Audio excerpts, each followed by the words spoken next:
नमस्कार, बेलुका 7:30 बजेको नेपाल लाइभ समाचारमा स्वागत छ। म पुष्पा केसी। सुरुमा प्रमुख समाचार शीर्षकहरू। पूर्व माओवादीकै 3 जना सांसदको सहयोगमा कर्णाली प्रदेशका मुख्यमन्त्री महेन्द्र बहादुर शाही विरुद्ध अविश्वास प्रस्ताव दर्ता। 40 जना प्रदेशसभा सदस्य मध्ये 18 जना मुख्यमन्त्री शाही विरुद्ध। नेपालमा थप 22 कोरोना संक्रमितको मृत्यु, 636 पुगे मृतक। काठमाडौँ उपत्यकामा 1416 सहित 2071 जनामा संक्रमण, 1,07,755 पुगे संक्रमित। गत साउन 11 गतेबाट बन्द भएको श्रीराम सुगर मिलले किसानलाई 41 करोड भुक्तानी गर्न बाँकी। पुनः सञ्चालनको मागसहित किसानले बुझाए संसदीय समितिमा ज्ञापन पत्र। अमेरिकी राष्ट्रपति पदको प्रतिस्पर्धामा रहेका 2 उम्मेद्वार बीचको दोस्रो बहस औपचारिक रूपमै रद्द।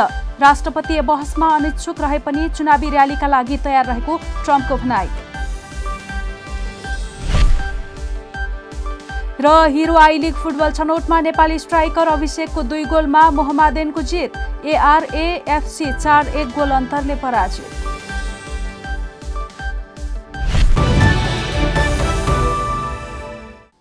अब समाचार विस्तारमा।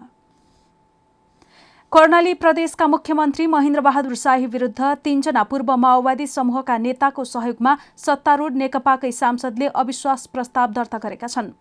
आइतबार नेकपा सांसदले नेकपा संसदीय दलको कार्यालयमा मुख्यमन्त्री शाही विरुद्ध अविश्वास प्रस्ताव दर्ता गराएका हुन्। कर्णाली प्रदेशका कुल 40 जना प्रदेशसभा सदस्य मध्ये 18 जना नेकपा सांसदले अविश्वास प्रस्ताव दर्ता गराएका छन्। अविश्वास प्रस्ताव दर्ता गराएका मध्ये पूर्व माओवादी समूहबाट पुष्पा घरती, धर्मराज रेग्मी, ठम्बर बहादुर विष्ट छन्। अविश्वास प्रस्तावमा दर्ता गराउन सहयोग गर्ने 15 हस्ताक्षरकर्ता सांसद भने पूर्व एमाले समूहका हुन्। प्रदेशसभामा पूर्व एमाले समूहबाट 19 जना र माओवादी समूहबाट 13 जना सांसद छन्। पूर्व माओवादीका तर्फबाट शाही मुख्यमन्त्री भएपछि अध्यक्ष केपी शर्मा ओली निकट नेता एमलाल कँडेलले उनलाई असहयोग गर्दै आएका थिए। मुख्यमन्त्री शाही नेकपा अध्यक्ष पुष्पकमल दाहाल प्रचण्ड निकट मानिन्छन्। सरकारसँग 8 बुँदे सम्झौता भएपछि डाक्टर गोविन्द केसीले 28औं दिनमा आइतबार आमरण अनसन तोडेका छन्। शिक्षण अस्पतालका सरसफाई सहयोगी 46 वर्षका विकास नेपालीबाट जुस खाएर उनले अनसन तोडेका हुन्। अनसन तोडेपछि उनलाई आइसियुमा भर्ना गरिएको छ।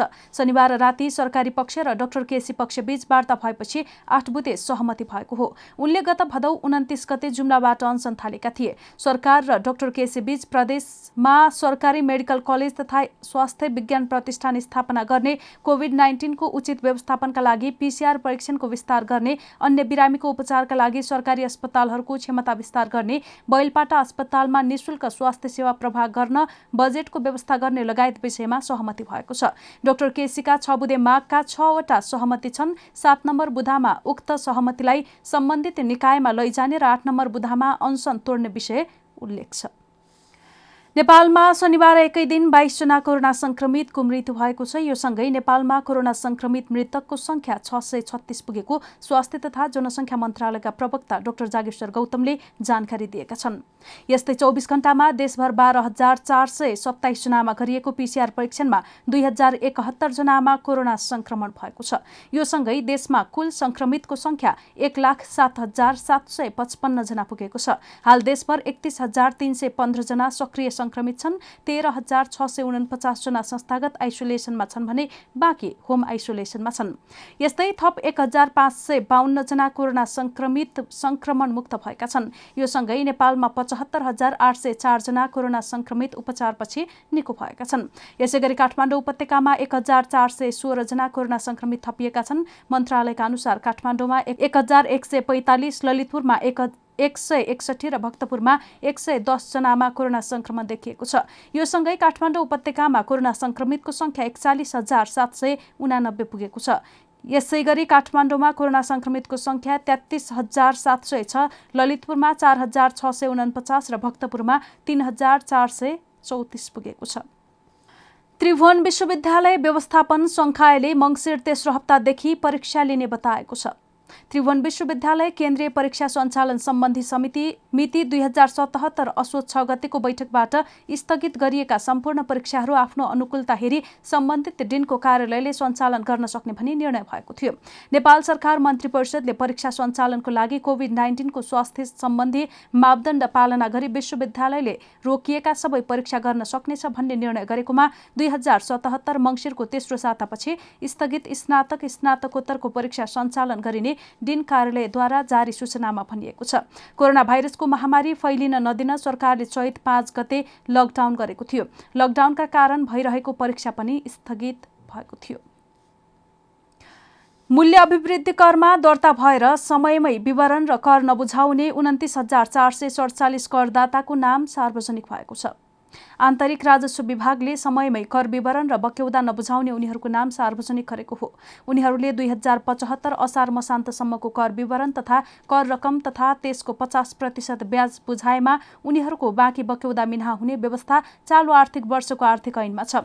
त्यसै अनुसार विभागले देशभरबाट कर विवरण अनुसारको कर तथा ब्याज नबुझाउने करदाताको विवरण सार्वजनिक गरेको हो। विभागले सार्वजनिक गरेको विवरण अनुसार काठमाडौँ उपत्यकामा सबैभन्दा धेरै विवरण र कर बुझाउन बाँकी करदाता छन्। त्यसमा पनि काठमाडौँको महाराजगञ्ज कार्यालय अन्तर्गत धेरै करदाता छन्। त्यस्तै ललितपुरमा 1, भक्तपुर, काठमाडौँकै कालीमाटी, चावहिल, नयाँ सडक लगायतका क्षेत्रका धेरै व्यवसायीले लामो समयदेखि कर विवरण तथा त्यस अनुसारको कर बुझाएका छैनन्। सार्वजनिक भएको विवरण अनुसार ठूला करदाता कार्यालय अन्तर्गत एकजना पनि करदाता छैनन्। मध्यम स्तरीय अन्तर्गत एक फर्म सूचीमा परेको छ। मध्यम स्तरीय करदाता कार्यालय अन्तर्गत मैनावती टेलिकटक सूचीमा परेको हो। यो कम्पनीका सञ्चालक अहिले जेलमा छन्। गत साउन 11 गतेबाट बन्द भएको श्रीराम सुगर मिल्स गरुडाले उखु किसानको 41 करोड रुपैयाँ भुक्तानी गर्न बाँकी रहेको छ। मिल बन्द भएपछि उखु किसान र उद्योगका श्रमिक समेत मारमा परेको भन्दै उद्योगको पुनर्संरचना र बक्यौदा रकम भुक्तानीका मागसहित किसानले संसदीय समितिमा ज्ञापन पत्र बुझाएका छन्। उखु उत्पादक संघ रौतहटले आइतबार प्रतिनिधि सभा संघीय संसद अन्तर्गतको उद्योग तथा वाणिज्य र श्रम तथा उपभोक्ता हित समितिमा श्रीराम सुगर मिलसँग सम्बन्धित उखु किसान, श्रमिक र उद्योगको समस्या समाधान गरिदिन भन्दै निवेदन दिएको हो। संघले मुख्य गरी 3वटा मागसहित समितिलाई ज्ञापन पत्र बुझाएको छ, जसमा उखु किसानले तत्काल पाउनुपर्ने 41 करोड रुपैयाँ रकम दशैंभन्दा अगाडि नै पाउनुपर्ने, उद्योगका श्रमिक कर्मचारीले 5 महिनाको तलब भत्ता तथा 1.5 वर्षको सञ्चय कोष गरी करिब 4 करोड रुपैयाँ र अन्य सेवा सुविधा दशैं अगाडि नै पाउनुपर्ने र उद्योगमा पुनः सञ्चालन हुनुपर्ने माग राखिएको छ। श्रीराम सुगर मिलले आर्थिक वर्ष 2071-72 को 12 करोड, आर्थिक वर्ष 2075-76 को 28 करोड 50 लाख र आर्थिक वर्ष 2076-77 को 50 लाख गरी कुल 41 करोड रुपैयाँ किसानलाई भुक्तानी गर्न बाँकी छ। रौतहटको गरुडा नगरपालिकामा विगत 2.5 दशकदेखि नियमित सञ्चालनमा रहेको श्रीराम सुगर मिल्स लिमिटेडले गत साउन 11 गते सूचना प्रकाशन गरी सदाका लागि उद्योग बन्द भएको जानकारी गराएको थियो। हामी नेपाल लाइभ समाचारमा छौं। अब अन्तर्राष्ट्रिय समाचार। अमेरिकी राष्ट्रपति पदका लागि प्रतिस्पर्धामा रहेका 2 उम्मेद्वार बीचको दोस्रो बहस औपचारिक रूपमै रद्द गरिएको छ। राष्ट्रपति पदका उम्मेद्वार समेत रहेका वर्तमान अमेरिकी राष्ट्रपति डोनाल्ड ट्रम्पले दोस्रो बहसमा सहभागी नहुने घोषणा गरेपछि राष्ट्रपतीय बहस आयोगले औपचारिक रूपमै बहस रद्द गरेको हो। राष्ट्रपति पदका अर्का उम्मेद्वार जो बाइडेनले भने आफू बहसका लागि तयार नै रहेको बताउँदै आएका छन्। राष्ट्रपतीय बहस आयोगले यही अक्टोबर 15 तारिकका दिन गर्ने गरी दोस्रो बहसको तयारी गरिरहेको थियो। राष्ट्रपति ट्रम्पलाई कोरोना भाइरसको संक्रमण भएको पुष्टि भएकाले दोस्रो बहस भर्चुअल रूपमा गर्ने तयारी भइरहेको थियो। यसअघि पहिलो बहस भौतिक रूपमै सहभागी भएर भएको थियो। सो बहसमा राष्ट्रपति ट्रम्पको प्रस्तुति फितलो भएको चर्चा चलिरहेका बेला उनले दोस्रो बहसमा सहभागी नहुने घोषणा गरेका थिए। उनले आफू राष्ट्रपतीय बहसका लागि अनिच्छुक रहे पनि चुनावी र्यालीका लागि भने तयार रहेको शुक्रबार बताएका थिए। तर गत शुक्रबार कोरोना भाइरसबाट संक्रमित भएका ट्रम्पले 1 हप्ता नहुँदै आफूलाई पूर्ण स्वास्थ्य लाभ भइसकेकाले र्यालीमा सहभागी हुन सक्षम रहेको दावी गरेका हुन्। उनका चिकित्सकहरूले पनि राष्ट्रपति ट्रम्पको थेरापी सकिएको र उनको अवस्था धेरै राम्रो भइसकेको बताएका छन्। नेपाल लाइभ समाचारमा अब खेल समाचार।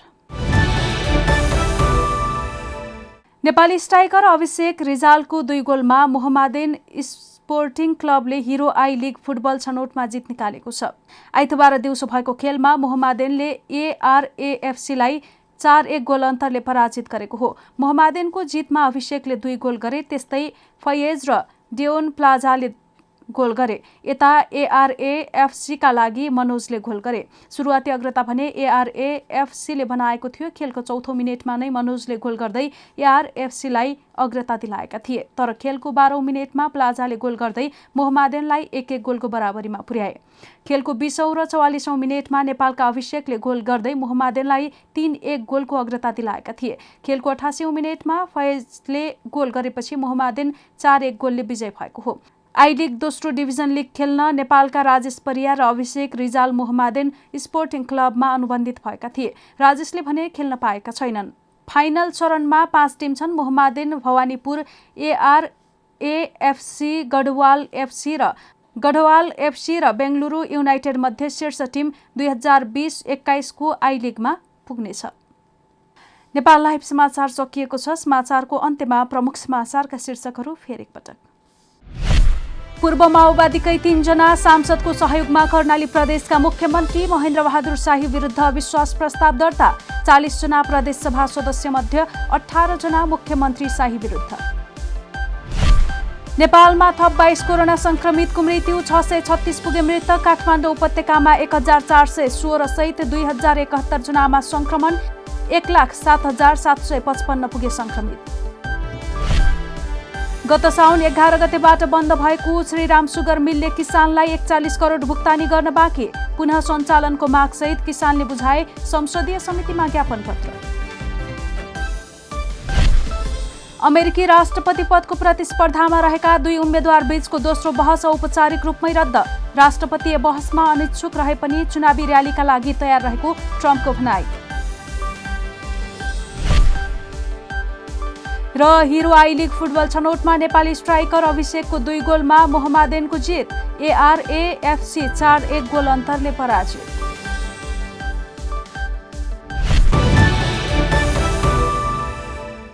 नेपाल लाइभ समाचार आज यति नै। हाम्रो सबै कार्यक्रम युट्युब, फेसबुक, ट्विटर र हाम्रो वेबसाइट नेपाललाइभ.com मा पढ्न र हेर्न सक्नुहुनेछ। नमस्कार।